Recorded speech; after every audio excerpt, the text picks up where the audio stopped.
अस्सलामुअलैकुम दोस्तों। तो आज हम व्लॉग बनाने वाले हैं और ये जो व्लॉग होने वाला है मेवात की एक बहुत ही खूबसूरत जगह का व्लॉग होने वाला है। और हम जा रहे हैं तो मुझे आई थिंक जो मेवात का सबसे अच्छा रोड लगता है और जो सबसे अच्छा जगह लगी है अपने हिसाब से, आज हम उसी की तरफ जा रहे हैं। तो आइए देखते हैं। बाइक मुँह पे ऐसे ही चलाता हुआ तो 2 दिन पहले भी मुँह पे गिरी तो खड़ी खड़ी घर वाले ने कुछ ना कही, वो एक अलग बात है। बाकी आगे सु बाइक जो चलाएगा वो सैफ भाई चलाएगा। सैफ भाई ने यू खेड़ा वाला रास्ते सु आगे तक ले जाके फिर जहाँ भीड़ कमी हून मोल दे दी मोटरसाइकिल। और मेरी मोटरसाइकिल ड्राइविंग अगर तुम देखोगे तो हंसोगे, देख तुम देख ही लियो तो देख कितनी एक अच्छी ड्राइविंग करूँ मैं, कैसे बचाऊंगे मोटरसाइकिल वाला इसमें।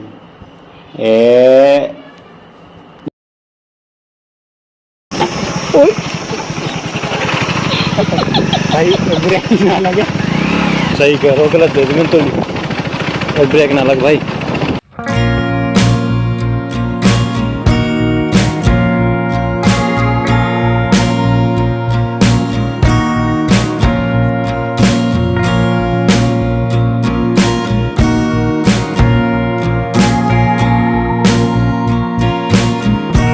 और छोटी मेवली के बीच में एक खूबसूरत छतरी बोला हाँ आंसू, एक गुम्बद है।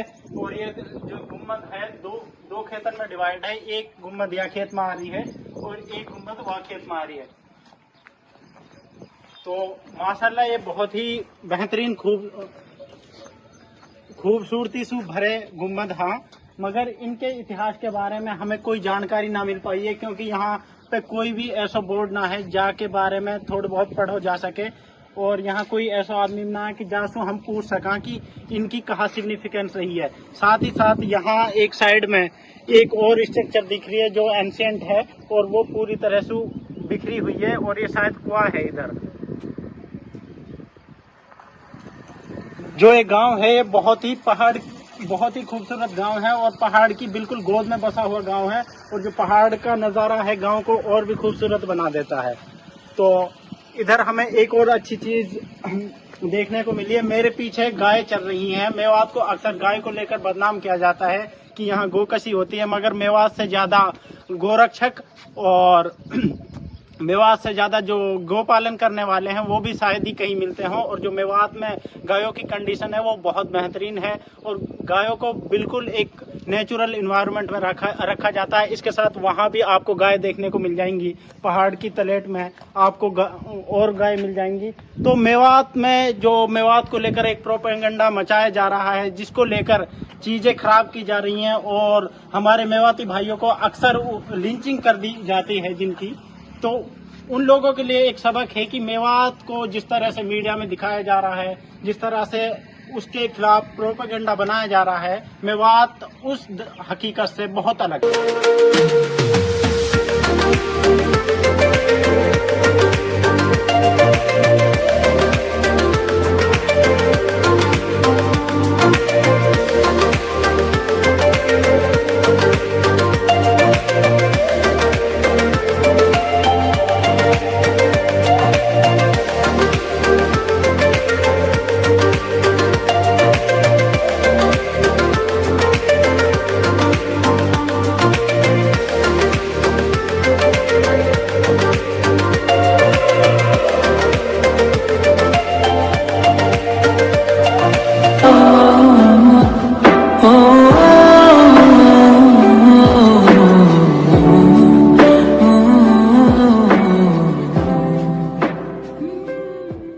तो दोस्तों अब हम आ गए हैं कोटला गांव के पास में और यहाँ एक बावरी मिली है हमें।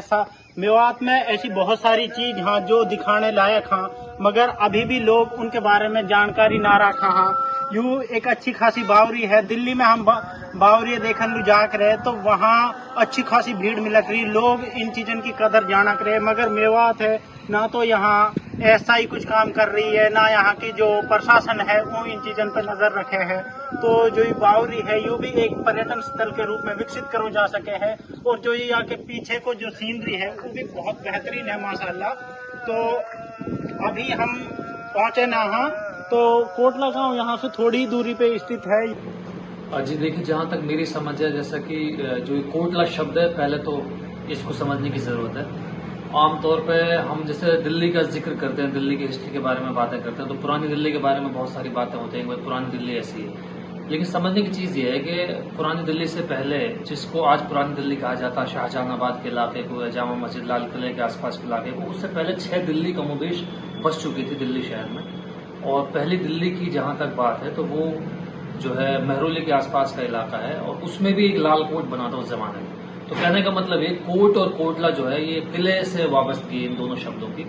और किले जो है आमतौर पर जो है हिल्स पर बनाए जाते थे, पहाड़ों पर बनाए जाते थे, तो उसी वजह से शायद यहाँ पर भी कोटला में किले बनाए गए होंगे। और आज एक और चीज़ के जरिए भी इसको रिलेट किया जा सकता है। हसन खां मेवाती के बारे में बहुत सारी बातें कई सुनी जाती हैं, लेकिन हसन खां मेवाती की जो लेगेसी है या जो इनकी पूरी डायनेस्टी है, इसको समझने के लिए कोटला गांव को समझने की बहुत ज़्यादा ज़रूरत है। और उसकी वजह यह है कि बहादुर नाहर खां, जिस एक शख्स की वजह से शुरुआत हुई थी इस पूरी लेगेसी की, उसकी शुरुआत इसी गांव से हुई थी, कोटला से। और तुगलक के ज़माने में क्योंकि ये शुरुआत हुई थी, और जिस तरह से राय बहादुर का टाइटल बाकी कौमों के लोगों को अंग्रेज़ों ने दिए थे, उसी तरह से कुछ लोगों को जो है खान बहादुर के नाम से कुछ टाइटल्स दिए थे अंग्रेज़ों ने उस बाद में। तो ये खान बहादुर और ये जो राय बहादुर के जो टाइटल है, इससे भी इनकी वाबस्तगी है, क्योंकि बहादुर नाहर सिंह ही थे और बाद में इन्हीं को जो है बहादुर खां कहा गया। और रही बात टूरिस्टिक पर्सपेक्टिव की, तो मेरा ख्याल ये है कि अभी भी जो है जिंदा है, किला भी जिंदा है, मस्जिद भी मौजूद है जहाँ पर 5 वक्त की नमाज भी होती है, और तमाम वो खंडहर मौजूद है जिनसे बहुत सारी चीज़ें समझी जा सकती हैं। तो टूरिज्म से पहले इलाके के लोगों की जिम्मेदारी ये बनती है कि वहाँ पर जाएं और चीज़ों को ऑब्जर्व करें, देखें कि किस सूरत में और किस हालत में ये सारी चीज़ें मौजूद हैं और क्यों ये कभी बनाई गई होंगी। क्योंकि जब इस पूरी लेगेसी को हम देखते हैं, खानजादाओं की लेगेसी को या देखते हैं, या आमतौर पर हसन खां मेवाती के बारे में बहुत सारी बातें होती हैं, चाहे खानुआ की बात करें, चाहे बाला किले की बात करें, चाहे अभी मॉडर्न जो इंडिया है, कॉन्टेम्प्रेरी भारत, वहाँ पर शहीद हसन खां मेवाती जो है उनके नाम से मेडिकल कॉलेज का एस्टेब्लिशमेंट की बात हो, उनकी बात करें तो। लेकिन इस पूरी लेगेसी को समझने के लिए आपको कोटला की जो है हिस्ट्री है उसको समझना पड़ेगा, और उसे समझने के लिए आज भी वहाँ पर खंडहर मौजूद है, उन पत्थरों को हटाना पड़ेगा, और पत्थरों के नीचे आपको मिलेंगे तारीखों के वो निशान, जो अनटोल्ड स्टोरीज हैं, जो ऑल्टर्ड स्टोरीज। कोटला झरना की जो तमन्ना वीडियो देखी होंगी, काफी सारी वीडियो सोशल मीडिया पे अक्सर शेयर करी जावा हाँ। और मेवात की जब खूबसूरती की बात आवे तो कोटला झरना को नाम एक प्रमुखता से लियो जावे है। तो जो कोटला झरना को जो मेन पॉइंट है वो मेरे पीछे है। आज बारिश ना हो रही है तो यह वजह से कम है, हालांकि 12 मास यहाँ में पानी बहते रहे है। अगर जो बारिश के दिन रहे वहाँ, बारिश के दिनन में ही ज्यादा पानी बह है, तो बारिश के दिनन में इतने भीड़ हो जावे है कि यू जो सारो पोर्शन है बीच रो है, तो जो हमें कहीं जगह ना मिले और इतनी भीड़ इकट्ठी हो जावे है। मगर ये जितना खूबसूरत गांव है, वहाँ के साथ साथ ये गांव में एक बहुत पानी की बहुत बड़ी किल्लत भी है। जो कोटला गांव के निवासी हाँ, वो बेचारे पानी भी यहीं से भरा हाँ, जो अपने नॉर्मल और डेली लाइफ के लिए जो पानी यूज करो जावे है वो भी यहीं से करो जावे है। वो झरना झरे यहाँ से, तो आप देख रहे होंगे कि यू झरना को जो उद्गम स्थल है यहीं से झरना बहवे, और जो यू रास्ता बनो पड़ो है, पानी को ही रास्ता बनो पड़ो, क्योंकि बरसात के दिनों में इतने पानी आवे ऊपर से। इवन मैं भी 2 बार यहाँ में बरसात के दिनों में आई हूँ और इतनी भीड़ रह रहे है कि यहाँ खड़ो होने जगह ना रहे। पर थोड़ी दिक्कत यह है कि यहाँ जब आप आओ तो थोड़ी सेफ्टी के साथ आओ, क्योंकि कई बार पानी के साथ कंकर और पत्थर भी गिर जाए वहाँ, तो आपन ने थोड़ी सेफ्टी रखनी चाहिए। साथ ही साथ जैसे मैंने पहले बताई कि कोटला गांव में पानी की बहुत कमी है, तो जो हमारे माँ बहन रहे वहाँ वे लत्ता कपड़ा भी यहीं धोवा हाँ। तो जो भी साथी आवा हाँ, थोड़ा सा इज्जत और एहतराम के साथ आवा, क्योंकि यहाँ माँ बहन भी रहे वहाँ, और कई बार ऐसी गतिविधियाँ भी यहाँ हो जावा हाँ जिनकी वजह से आप शर्मिंदगी को सामना करना पड़ सके। तो दोस्तों अब हम ट्रैकिंग शुरू कर रहे हैं। यहाँ पहाड़ में जो है एक नेचुरल स्विमिंग पूल है, और ये कुछ भाई यहाँ ये भी हमारी तरह घूमने आए हैं। तो अभी इसमें सांस फूलन लग गया है। तो यहाँ से पानी रिस रहा है और ये पानी ही जो जाता है वो नीचे की तरफ जाता है और इसी को गांव वाले यूज करते हैं। तो हमें प्यास भी लग चुकी है तो हम भी इधर से ही पानी पियेंगे। भाई दोस्तों, जो ये ट्रैकिंग के रास्ते हैं बहुत खतरनाक रास्ते हैं। जैसे देखो भाई बिल्कुल सीधे पत्थर पर चढ़ रहा है और मेरी तो अभी से हवा खिसक हो रही है भाई देख के, क्योंकि इतने आसानी से चढ़ गए। और यहाँ बहुत डिस्टेंस है, अगर कोई आदमी गिर जाए तो बचने के चांसेस भी बहुत कम है। अब से भाई जो हमारे कैमरामैन है वो चढ़ रहे हैं। शायद आपको जूते फेंक देने चाहिए पहले, क्योंकि दोनों हाथों से पकड़ रहेगी। हाँ, इन पे खुद जान पे चूती आएगी तू मुंह में दियो। कोई मेवाती बताए, कोई तारीख ऑफिशियल कोई है? काम करे उरे लो भाई, हाँ ऐसा आराम से पकड़ के गिर मत जाए दोस्त। काम का कोई पकड़ के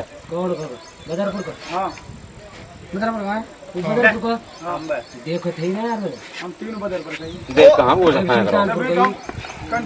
तो जिन रास्तों से हम डर रहे थे, जिनने चढ़ना हमें मुश्किल हो रही, ये कोटला गांव के बालक हैं, छोटे से बालक ऊपर चढ़ के पहाड़ में नहा रहे हैं। तो देख सको होता हूँ कि छोटे से बालक ने कहाँ जा आके एंजॉय कर रहे हैं।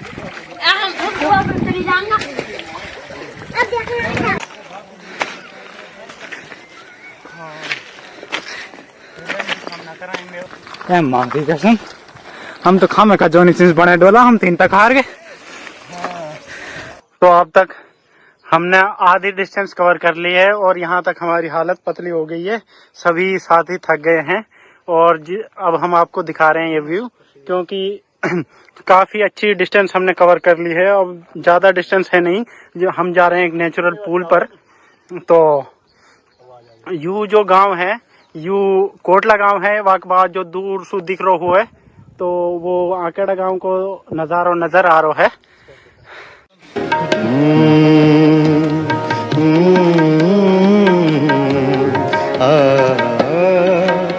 तो हम किले की जो डिस्टेंस है वहाँ से थोड़ी दूर रहे हैं। सर, कोटला गांव के इतिहास के बारे में अगर आप हमें थोड़ी जानकारी दे सके तो बहुत मेहरबानी होगी। देखो, कोटला गांव अगर हम बात करें तो गांव तो नया है उस कंटेक्स्ट में, लेकिन जो किला है या वहाँ पे जो मस्जिद है या जो वहाँ पे झरना है, जो टूरिस्टिक जो जगह है वहाँ पे, वो बहुत पुरानी है। और वो उस वक्त की है जब बहादुर नाहर या खानजादा जो एक डायनेस्टी है जिसने रूल किया है यहाँ पे इस इलाके, तो उसके टाइम की 14th सेंचुरी की बात है। तो उस डायनेस्टी के जो फाउंडिंग फादर हैं बहादुर नाहर, उन्होंने ये किला बिल्ड किया। और जब मुबारक शाह जो दिल्ली की गद्दी पे थे, उनके दौरान उन्होंने कई बार यहाँ पे अटैक भी किया। तो एक काफ़ी बड़ा एक ये समझिए कि एक बहुत ही इम्पोर्टेंट साइट थी। उसके बाद फिर इंदौर एक इम्पोर्टेंट साइट बनी। तो उसी दौर में ये जो नीचे मस्जिद है वो भी उसी दौर की बनी हुई, आप देख सकते हैं। उसमें लिखा भी है, नीचे एक इंस्क्रिप्शन भी है उसमें, आप उसको देखेंगे तो उसमें ही साफ लिखा हुआ है कि करीब 1392 के आसपास, मतलब ये कि 14th सेंचुरी में ये सब कंस्ट्रक्शन हुआ। और उस वक्त ये समझिए कि चूँकि ये खानजादों का और दिल्ली सल्तनत पे जो रूलर्स थे, ख़ासतौर से इनके बाद मुबारक शाह के बाद जो लोदीज का पीरियड आया, उसमें बहुत अच्छे ताल्लुकात थे। इनफैक्ट ये कहा जाता है कि दिल्ली का जो रूल यहाँ से चलता था सारा, कोटला से और इंदौर से। तो इस नज़रिए से तो बड़ा इम्पोर्टेंट साइट है। और जब मेवात में कहा तो बैवाट टाइम पे तो मेवात की और मेवात के लोगों की तूती बोल रही दिल्ली में। और जब 1300 कुछ में जब तैमूर लंग ने दिल्ली पर हमला करो, तो जो दिल्ली को राजा वो ना हिम भग के नहीं इंदौर के किला में तो शरण ली। तो यह बड़ी बात और कहा हो सके कि भाई बहुत इम्पोर्टेंट जगह है। और फिर सीनिक ब्यूटी के नजरिए से देखो कि भाई इतनी पुरानी लेक है, लो लाइंग एरिया है, सारे इलाके को पानी जमा हो जावे और फुटहिल्स में है एकदम। एकदम खोड़ा सो है, तो खोड़ा सा में है, ऊपर से झरना झरते रहे। अभी आजकल अभी देखा कि बरसात में तो कितना एक माइटी वाटरफॉल लगे, तो बहुत अच्छी जगह ही आज भी। बाकी अब जो ये गांव है, जो करंट गांव है आज की स्टेटस में, तो घासेड़िया देंगड़ा में तो गाँव है, वो शायद हो सके ओरिजिनली घासेड़ा से जाके रह रहे हूँ। बाकी एक बार बात भी हुई कि कोटला आपने देखो तो दिल्ली में भी है एक फिरोजशाह कोटला। तो कोटला बेसिकली जो वर्ड है ना, वर्ड को मीनिंग ही है कि some construction on the top of the hill top पे जो कंस्ट्रक्शन किया जाता था उसको कोटला बोलते हैं। तो इस तरह से कोटला और भी कई जगह हैं। तो अब हम पहुंच चुके हैं कोटला फोर्ट पर, मगर सच बताऊं इतने परेशान हो गए हैं क्योंकि बहुत ज्यादा ऊंचाई पर स्थित है ही, और यहाँ से आप गांव को भी देख सको हो, और इतनी गर्मी लग रही है कि हम पसीना से नहा चुके हैं। हालांकि हमारा जो पूल में नहाना को प्लान हो, एक नेचुरल पूल है या में पहाड़ में ही, हम बाद में आप लोग दिखाएंगे भी अगर टाइम रहे हो। तो अभी इतनी एक हालत खराब हो चुकी है कि पावन ने जो जवाब दे दिया है। अपर जो व्यू है वो एकदम देखने लायक है, आप पीछे देख सको। फाइनली हम पहुंच गए हैं कोटला फोर्ट पर, और ये कोटला फोर्ट का व्यू है। तो हम आप लोग दिखाओ कि अब तो ये खंडर हो चुका है, बाकी देखो जो स्ट्रक्चर दिख रही है तो वहां से हम मालूम कर सका कि यू जो कोटला फोर्ट रहे हो काफी बड़ो और चौड़ो रहे हो, और जो यहाँ की स्थिति है वो पहाड़ के बिल्कुल टॉप पे है। अब हम पहाड़ में सबसे टॉप पे हैं, तो इस तरह के स्ट्रक्चर और इस तरह के फोर्ट इसलिए ही बनाए जाते थे कि जो दुश्मन है वो आक्रमण इजीली ना कर सके, और अगर इस तरह के आक्रमण हो जाएं तो उनसे फाइट करने में आसानी हो, क्योंकि ऊंचे से आसानी से लड़ा जा सकता है। मेरी आवाज लड़खड़ा रही है, इसकी वजह यही है कि हमने बहुत ज्यादा ऊंचाई तय की है, और यहाँ पे हम जो पहले भी कुछ टूरिस्ट हैं जो यहाँ हमसे पहले पहुंचे हुए हैं। तो आजकल जो स्ट्रक्चर है वो पूरी तरह से खंडर हो चुका है और पूरा टूटो हुआ है। हालांकि यू जितनी ऊंचाई पे मैं खड़ो हूँ तो देख सको तो बहुत ऊंचाई पे या को भरत हुए पड़ो हो, यू सारो पत्थर को बनो हुआ है। और मैं आप लोग दूसरों भी दिखाऊं या को,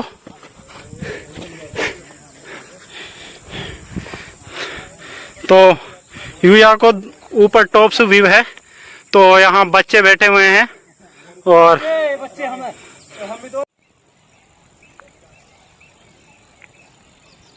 दोस्तों जो हमने मेहनत करी ही वो मेहनत हमारे काम आई। जो व्यू है, जो यहाँ के नज़ारे हैं वो वाकई में बहुत अच्छे हैं और बहुत खूबसूरत नज़ारे हैं। जैसे कि आप देख सके हो तो लग ही ना रहे हो कि हम मेवात में हैं और नूह के इतने करीब। हाँ, बिल्कुल एक डिफरेंट वाइब है। और जिस तरह से पहाड़ हैं और पहाड़ों के बीच में स्ट्रक्चर बसी हुई है, तो उससे इसी तरह लग रहा है कि जैसे कि हम हिमाचल के किसी पहाड़ में हो, ऊंचे पहाड़ में हो। हालांकि आपको यहाँ तक आने के लिए खास सेफ्टी की ज़रूरत होती है, क्योंकि यहाँ सेफ्टी मेजरमेंट्स के नाम पर कुछ भी नहीं है। कभी भी कोई पत्थर गिर सकता है, साथ ही साथ में कोई कीड़ा मकोड़ा भी यहाँ हो सकते हैं। और जब हम रास्ते में आ रहे तो बहुत डिफरेंट टाइप के यहाँ पेड़ भी नज़र आए तो जो देख सकते हैं। और इधर ऑलरेडी बहुत सारे बच्चे हमें मिले हैं, तो ये बच्चे भी इधर आसपास के गांवों से ही हैं और ये मेवात की जो खूबसूरती है जो हमसे छुपाई गई है उसी को निहारने आए हैं।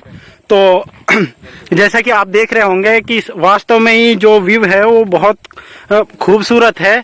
और मैं अपना एक्सपीरियंस बताऊं तो वो बहुत अच्छा लगो यहाँ आके, और जो व्यू है काफ़ी खूबसूरत है। इतनी मेहनत करी जा सके इतने वहाँ में। पर आपको खास ध्यान रखना होगा कि आप पानी की बोतल साथ लेके आएँ, क्योंकि यहाँ तक आने में हालत ख़राब हो जावे है। हम पानी की बोतल ना लाए तो हमें प्यास लग रही है। रास्ते में हमने पानी भी पियो। खैर सांसें भरूं मैं बंद, आंखें करूं मैं नजर, जो तू आया दिल को करार आया, तुझ पे प्यार आया पहली बार। असली 45 मिनट लगातार चलने के बाद अब हम फोर्ट से नीचे उतर गए हैं और अब हम लग रही है कि अब हमने कुछ डिस्टेंस तय कर ली है और यहाँ जो पूल है जाके हम कह रहे हैं मतलब खोड़ा सो है तो खोड़ा में आ गए हैं तो यहाँ बच्चे नहा रहे हैं। बाकी यासू ऊपर एक यासू भी अच्छा पूल है, वहाँ तक के लिए ना तो हमारे पे टाइम है और ना हमारे पे इतनी एनर्जी है कि जो वह पूल में जा सका।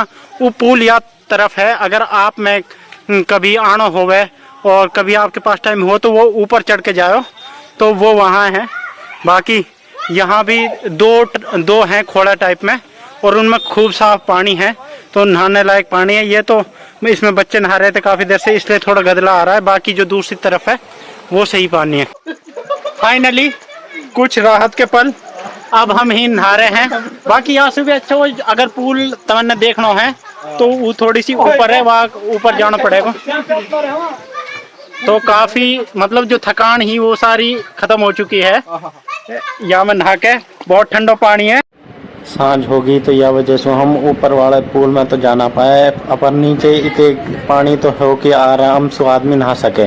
आखिर में मैं यही कहना चाहूँगा कि ज़रूरी ना हो कि तुम कश्मीर में जाके ट्रैकिंग करो, यहाँ भी आप ट्रैकिंग कर सको हो और यहाँ भी बहुत अच्छी अच्छी जगह हैं। आप अपनी मेवात की जगह न देखो। कभी हमसे भी बात कर लिया करो, हमारे भी वीडियो देख लिया करो, लाइक कर दिया करो, सब्सक्राइब भी कर दिया करो। इतना बुरा तो ना आएंगे हम, शक्ल भी अच्छी वैसे तो।